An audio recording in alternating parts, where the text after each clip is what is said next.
চুয়াডাঙ্গা দরবারে এসেছেন, এখান থেকে ঈমান আকীদা পরিষ্কার করতে হবে। এখন তো ভাই আগে ওয়াজ শুনে মানুষের ঈমান মজবুত হতো, ঈমান পাকাপোক্ত হতো, নেকি হতো। আর এখন এমন ওয়াজ আরম্ভ হয়েছে যেই ওয়াজে মানুষের ঈমান নষ্ট হওয়ার পালা, ঠিক কিনা বলেন?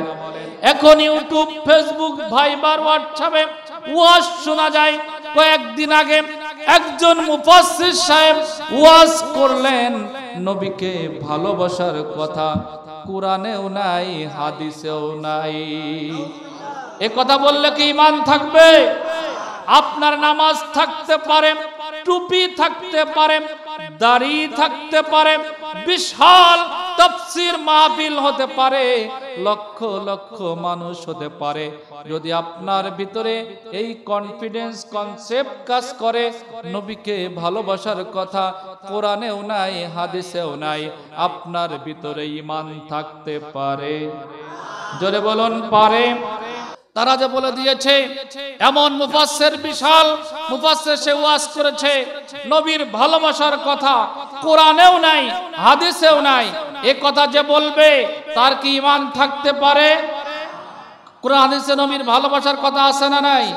আই ক্যান চ্যালেঞ্জ, হিম্মত থাকলে দলিল নিয়ে যাও, আমাদের সামনে এসে কথা বলো।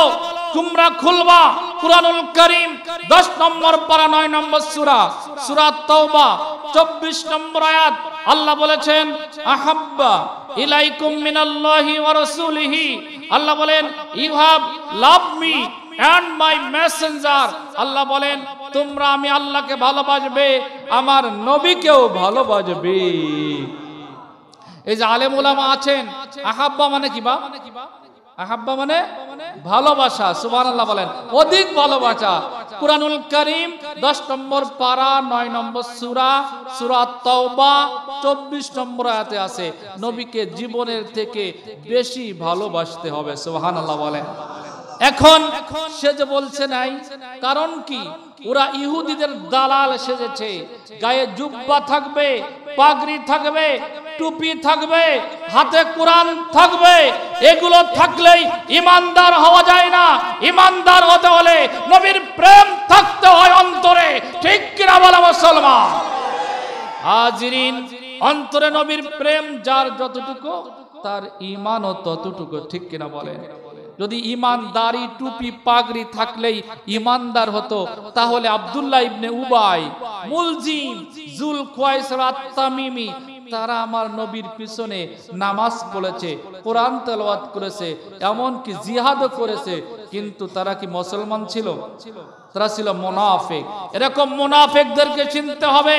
চুয়াডাঙ্গা দরবারে আমরা এখানে কোন কণ্ঠস্বর শুনতে আসি নাই, এখানে আমরা এসেছি ঈমান ও আকীদা মজবুত করার জন্য, ঠিক কিনা বলেন? এখানে আমরা এসেছি ঈমান ও আকীদা মজবুত করে আল্লাহ ওয়ালা হয়ে আমরা আজকে বাড়ি ফিরে যাব, ঠিক কিনা? হাজিরিন, মনে রাখবেন, এই যে কথা বলছিলাম নবীর ভালোবাসার কথা, নবীকে কতটুকু ভালোবাসবেন সে কথাও আমি বলবো না, এ দরবারের বর্তমান পিসে হুজুর কেবলা বলবে না, ফুরফুরার হুজুর কেবলাগান বলবে না। কোরআন বলেছে 22 নম্বর পারা 33 নম্বর সূরা আহজাব 6 নম্বর আয়াতে আমার আল্লাহ বলেন, আন-নাবিয়্যু আউলা বিল মুমিনিনা মিন আনফুসিহিম, যে ব্যক্তি মুমিন হবে তার জীবনের থেকে বেশি ভালোবাসার পাত্র হবে আমার নবী। খুলবেন হাদিসের কিতাব, খুলবেন বুখারী 7 পৃষ্ঠা 5 নম্বর লাইনে নবীকে ভালোবাসার হাদিস। খুলবেন বুখারী 2য় খণ্ড 981 পৃষ্ঠা 13 নম্বর লাইনে নবীকে ভালো না বাসলে সে ঈমানদারই হতে পারবে না। খুলবেন আপনি মিশকাত 224 পৃষ্ঠা 4 নম্বর লাইনে নবীকে ভালোবাসলেই জান্নাত পাওয়া যায়।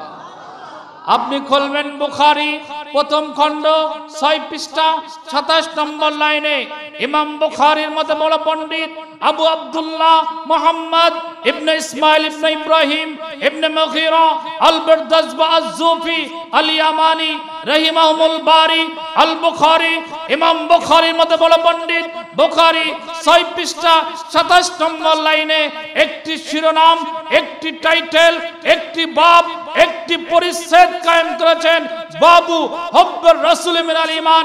হাদিসের জগতের উজ্জ্বল নক্ষত্র ইমাম বুখারীর প্রথমে নামাজকে ঈমান বলে নাই, রোজাকে ঈমান বলে নাই, দাড়িকে ঈমান বলে নাই, টুপিকে ঈমান বলে নাই, জুব্বাকে ঈমান বলে নাই, জিহাদকে ঈমান বলে নাই, তাসবিহ, মুরাকাবা, মুশাহাদা এগুলোকে ঈমান বলে নাই। ইমাম বুখারী রাইসুল মুহাদ্দিসিন, হাদিসের জগতের উজ্জ্বল নক্ষত্র, বুখারী শরীফ 6 পৃষ্ঠা 27 নম্বর লাইনে বুখারীর প্রথমে আমার নবীর প্রেম ভালোবাসাকে ঈমান বলে দিয়েছে।